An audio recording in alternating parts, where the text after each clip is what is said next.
times in a very public way. Had a conversation with the coach this morning. It was short, cordial. He's a gentleman, a true gentleman. I then had a conversation with Steve Wilkes and named him interim coach and had that conversation. And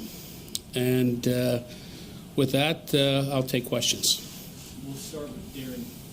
Dave, you talked before about wanting to build a long-term sustainable winner. Ultimately, why did you choose to make this decision today as opposed to at any point previously like this offseason? Look, there's numerous reasons why you make a decision like that. Ultimately, I felt this was a time. Now was a time. Let's go to Joe. Dave, Matt has expressed at various times, as you have, trying to find the quarterback, trying to find the franchise quarterback. It appears that search is still ongoing. How much of that responsibility do you bear? Look, ultimately, I'm the head of the organization, and ultimately, I always bear responsibility. I'm not the person that makes those decisions. I'm brought into those decisions. Listen, we will find, and we may have that person right now, but I believe we will have that person eventually.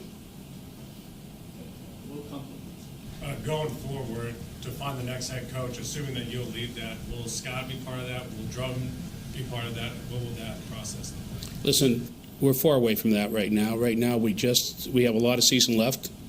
I'd rather talk about the season left. Right now, Steve Wilkes is a coach. Let's go Will Palacios. Mr. Tepper, speaking of this season, what does the rest of this season look like as an evaluation period for Steve, and do you see him as a candidate potentially for the big job next season? There's a lot of season left, and we'll see how the season goes. Ultimately, he's in a position to be in consideration for that position.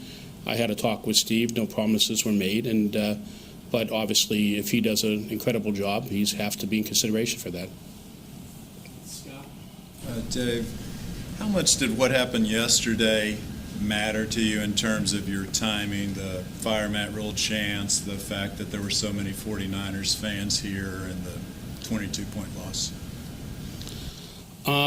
Listen, as I said, there's numerous reasons why you make a decision. There might have been a little bit of loss of intensity on the field yesterday.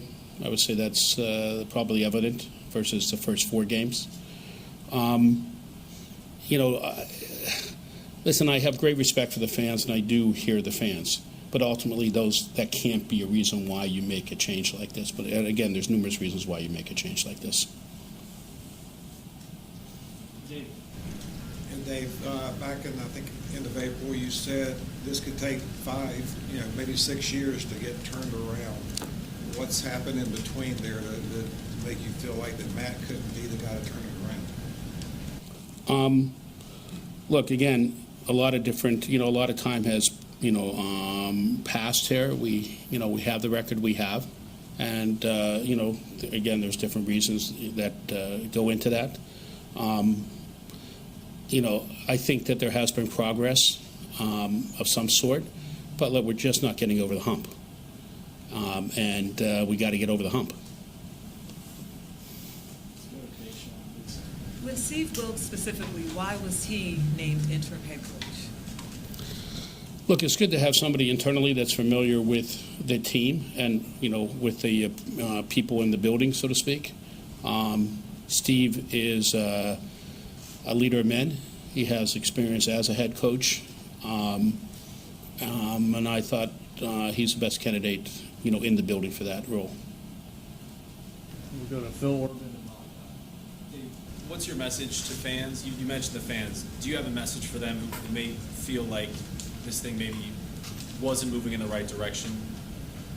I'm sorry, I didn't hear you. Do you have a message to the fans who maybe felt that the franchise wasn't moving in the right direction after this move? Look, football is a funny business. Things take time, and As a former fan, I don't want to hear that. I want to answer. I want to win today, and I don't care about anything else. And I understand that, and I want to win too. But I do think we have made some progress, and we will make future progress. I think it's pretty reported out there that defense has some respect for the defense. It's probably a top half of the league defense or better. I think the offensive line is probably the best offensive line we've had since I've been here. Can get better, but I think that's probably fair to say. So I do think those are kind of foundation pieces. I think we have a lot further to go, and I think eventually we'll get over the hump. What insight do you have on the firing of Phil Snow? Tomorrow, I think you'll have a chance to talk to Steve Wilkes. I did talk to Steve before, that. He told me, he was going to think about these, few different positions, and that's all that's been reported out there. You should talk to Steve Wilkes tomorrow. Given the state of the roster and the upcoming strength of schedule, what are your realistic expectations when it comes to Steve Wilkes? You expect him to get your team over the hump with this remaining season left? Look, I think we always have an expectation to win and trying to find a way to win. And, that's never changing. Steve is familiar with the team. I have confidence in him, and we'll see. I'm going to go to Steve Reed and then we'll go to Brett. Dave, how hard of a decision was this for you? I mean, you've been in Pittsburgh, you've seen that they've had a lot of patience with head coaches, and one of the things that you preach was, being patient, taking time to develop. How hard did that make this decision, being that he was only here a little over 2 years? I think, it's a funny thing, that thing called patience. If you ask the average fan out there, they think I was ridiculously patient on both these situations here. I think you have to show the right amount of patience and see the progress that's made. Are we winning more? Are we progressing in different ways? And I think in all those situations you just spoke of, there has been that. And I think, unfortunately, we haven't, like I said, got over that hump to win. And I think that's what it is. Dave, could you address the vast amount of empty seats that have been there the last few weeks, maybe half full? And just to clarify, are you saying it was Steve Wilkes that decided to fire Phil Snow and not you guys? Just listen, it's an interesting thing you say that, but because we have 63,000 people butts in seats. Now, unfortunately, there was too many red butts in seats this week. That was not, again, the reason, a reason for that. As I said, we just can't get over the hump. And was it Wilkes that decided to let Phil Snow go? Was it Wilkes that decided to let Phil Snow go, or was that you and Fitterer? How did that come about? That was basically usually a head coach gets to choose his coaching staff. Okay, and I was informed that he might want to make these changes, and I wanted to give him some time to think about it. He thought about it, and he did it, so you should talk to him tomorrow again. We'll go to Mike Kay and Will again. Majority of a GM's job is done during the off season. What direction do you want Scott to take as you focus on the rest of this season? Look, we have to be very careful about how we use our limited resources. We have 200 plus million salary cap. We have how many draft choices we have. So we, including me, to the extent I'm involved at all, have to be more diligent in how we do that. That said, given where the team is right now, is there a thought process to maybe get ahead of next year and make some moves? Listen, we're always thinking about what moves should be made, and at this point in time, it's a little premature to answer that question. I think we talked to you in the offseason. You had the full support of Matt in the offseason, understandably, at that time. What did you see in him at that point that did not happen in the regular season that you thought that he could get the job done to give him another year? I thought there's flexibility in the staff and trying to upgrade the coaching staff at that point in time and having that sort of flexibility to see how that all worked out. again, I think there's been some improvements, as there's always some improvements, but not enough. And we're obviously not getting over the hump. So, that's the bottom line. And then, real quick, he had a final say, I believe, in quite a bit of the roster. Will that philosophy for you change going forward? Will you not give that to the head coach, or is that something you believe in? I think a balance is probably more appropriate between the head coach and the GM, a better balance. Let's go to Vash side and Dustin, please. Hi. You've mentioned the phrase getting over the hump several times. What does that look like to you? And it's winning. Winning. Can you quantify that as far as the number of wins? Is it a Super Bowl appearance? Is it going to the playoffs? Winning more this year than you did last year. Having the appearance of winning more than you did last year. Looking like you're going to win more than you did last year. By that definition, I don't think we're over the hump. We started off 1-4 this year. We, had 5 wins the last 2 seasons. We, had a different lack of success in other seasons. So we have to somehow change that culture, see how we can change that culture and try to win. And whatever that takes, we're going to try to find that. Dave, 2 questions. One, is your plan currently to move forward with Scott as GM into 2023? And 2, do you think there's something advantageous about having a GM and a head coach both come in at the same time together? It's a little premature to ask those questions. Scott is our GM. There's no thought of mine right now. Right now, my focus is Wilks and helping him have success in the new role. Let's go to Ellis. Dave, you hired Matt Rhule about 33 months ago. What have you learned about building a winning and sustainable product in that time period from then to now? Listen, I think that I think that as an organization we have to maintain patience in roster building and different positions, and just a little bit more patience would be good. And remembering all the time that we are in a limited resource business. We have the same amount of money to spend as the next team. Nobody has more, nobody has less. We have the same amount of draft picks as the next team. Nobody has more, nobody has less.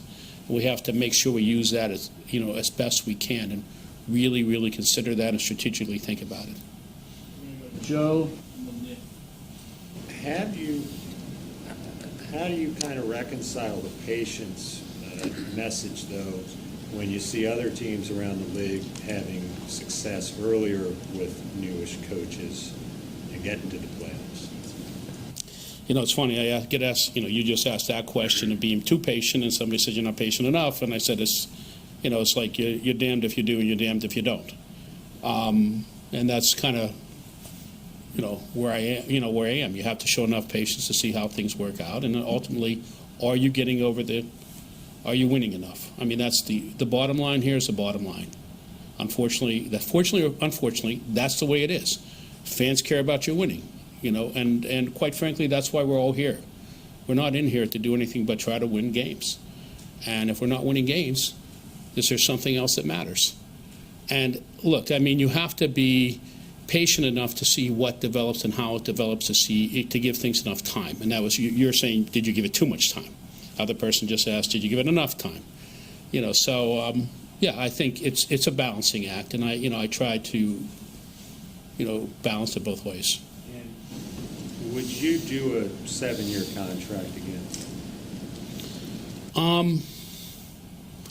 I don't really want to talk about contracts, one way or another. But listen, it's probably in a lot of things in this game, it probably might make more sense to be more conforming in some ways. On the other hand, look, it's about taking chances and taking risks sometimes in life. Sometimes things work out. Sometimes you learn from those risks. So if you don't take chances, don't take risks, you don't win, usually. Okay, so I'm not gonna. Any individual risk we take on the field, depending if it's smart risks and not smart risks. So, and you learn.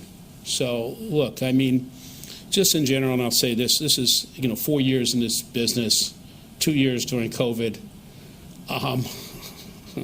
I'm still learning, quite frankly. We had dinner with some owner. Their family's been in the business for 40 years.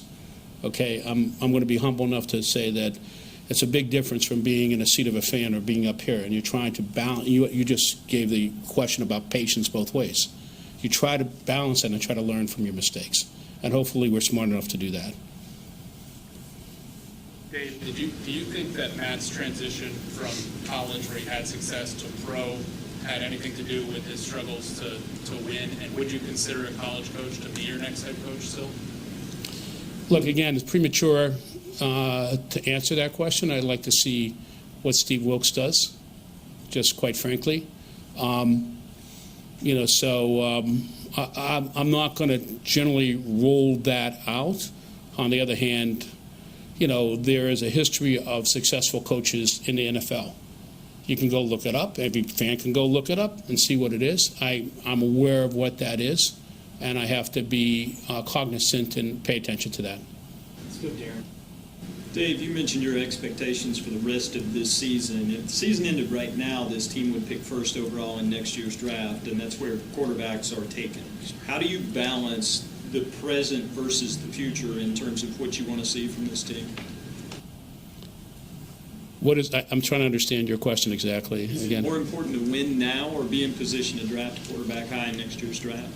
Okay, if that's your question. Listen, there's no way that every day you can't go in with a winning attitude. And there's no other way to be. You have to try to win all the time. You have to try to win for the players. You have to try to win for the fans.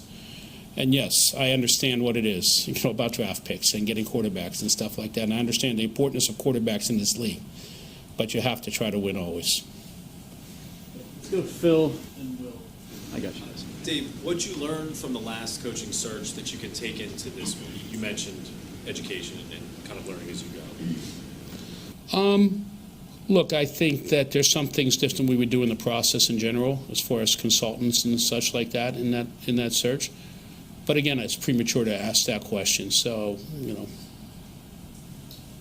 terms of interaction with the players, did you have any, or was there any type of, counseling from either the players' leadership group or anything like that? In what regard? With this move being made? Not really. Let's go Steve, David, and Ellis. Dave, obviously there's a trade deadline coming up. I guess my question to you is, do you feel like this team needs to be rebuilt? I mean, would it be possible? Do you feel like you guys need to maybe, try to trade some of the veteran guys, get in draft picks, and build for the future? Do you feel like this thing needs to be rebuilt, or do you feel like you're just still a few pieces away? I think that we have to figure out how to get a culture of winning here, okay, which we haven't had in a long time in this place. And as I said at some point, we never have won. This team has never had 2 winning seasons. So I don't really think it ever had a real culture of winning. So how do you develop that culture of winning, between players, coaches, and the rest? And look, like I said, you have to understand the resources you have and try to get the best resources you have. So that's a question. I'm looking over the roster you have right now, trying to figure out how you can have the best roster in the future. You know the areas of strength. Some areas of weaknesses. There are a lot of good areas of strength on this roster right now. And I think that they're better than they were a few years ago, but we have to put it together, and we have to, hate to repeat myself again, have to get over the hump and have to figure out how to learn how to win all the time. You said when you bought this team, though, you had to change the culture, and now in 3 years, you've had 2 different head coaches you've had to fire in season, and then beyond that, a soccer coach you've had to fire. So what is the culture right now of your organization and your group as a whole? Look, I think that we have a pretty good culture in some respects in the building. I think we have to be confident in ourselves. I think we have to realize we have a lot of good players on this roster, a lot of good players that we can win with, and they have to have confidence in themselves to know that they can do that. And it's accountability. Listen, I'm accountable. I'm accountable to the fans, Everybody's accountable. You guys are accountable in your own jobs. The players are accountable on the field for their positions. Everybody has to be held accountable and realize there's no place to hide. Okay? There's no place to hide in this sport. Everybody knows what's going on. Everybody sees how everybody's playing, and everybody has to know that and play to their best, their best of their ability. And we have to just, do better instilling that and instilling to winning. We'll get there. Mr. Tepper, since you took over, this team has had 4 head coaches, one you inherited, 2 interims now, 2 general managers, one you inherited, 3 team presidents, $800 million practice facility that sits dormant. I am wondering, what is the reason for the turnover and lack of follow-through that has been shown under your ownership? Can you be more specific about what you're asking? Because you asked a lot of questions there. So I listed 4 head coaches, 2 general managers. Okay, you're talking 2 about team- you're asking about the head coach, and I addressed that, the head coach and the interim head coaches, okay? And then your next question is what? There's been 3 team presidents, 2 general managers, and an $800 million practice facility that sits dormant. I am wondering what is the reason or the largest cause for the turnover in leadership positions and the lack of follow-through in terms of Rock Hill? I think that as I just went through the coaches before. I think as far as presidents, there's been different various reasons that we've moved on from different people, and that's respect.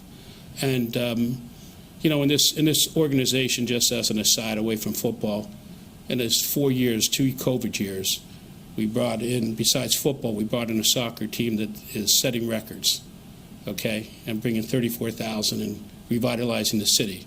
We brought music back, not back to Charlotte. There never was music in Charlotte, with concerts. We reopened restaurants because of what we've done here.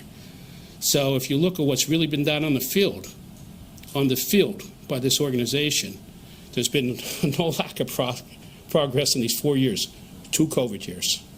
Okay, so you want to look at the results? Okay, it's a results-oriented business. We've won, and we've won.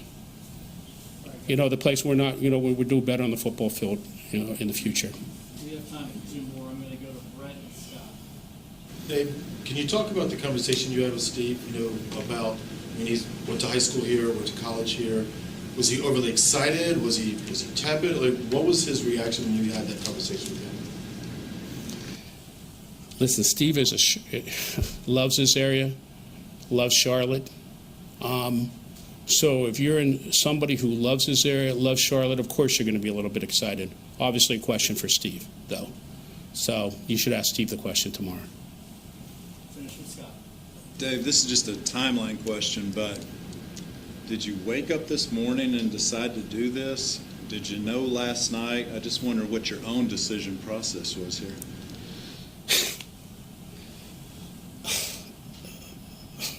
Scott, I read your column, okay? You know better, okay? Every day, this is an everyday thinking about things, how we can be better, what should we do, when is the right time, when's not the right time. And I said there's numerous factors that go into it. I answered that question before. There's a tipping point that gets reached. It just so happened we got to the tipping point. And I think you understand that. But you're saying you're not very specific on what the reasons were other than you didn't win. I mean, was there something I'm missing other than that he's 11 and 27? Do you want me to read? I could actually, I shouldn't say that, but I actually read your columns and I can go back to your columns and regurgitate them. So you can read your own columns, okay, for that answer. Thank you. Thank you, Dave. Appreciate it. Thank you. Thank you.